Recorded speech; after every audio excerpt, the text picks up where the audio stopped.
আপনার সন্তানকে যদি আপনি কোরআনের জ্ঞানে গুণান্বিত করতে পারেন, আপনার সন্তানকে যদি আপনি ইসলামের জ্ঞানে গুণান্বিত করতে পারেন, আপনি মারা যাবার পর আপনার বংশের যে কেউ মারা যাবার পর আপনার সন্তান তাদের জানাজার নামাজের ইমামতি করবে। কবরের মধ্যে আপনার সন্তান নেমে আপনার লাশটা কবরে নামায়া দিবে। আপনার সন্তান আপনার কবরের পাশে দাঁড়ায়া রবের দরবারে হাত তুলে দোয়া করবে, রব্বির হামহুমা কামা রব্বায়ানি সগীরা।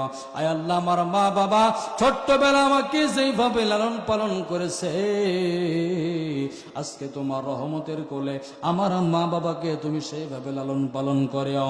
আপনার সন্তান যখন আপনার কবরের পাশে দাঁড়ায় এইভাবে চোখের পানি ছেড়ে দিয়া দোয়া করবে, নবীজি বলতেছেন ওই সন্তানের চোখের পানি নাকের ডগায় আসার আগে আমার আল্লাহ পাক ওই সন্তানের দোয়া কবুল করে নেন।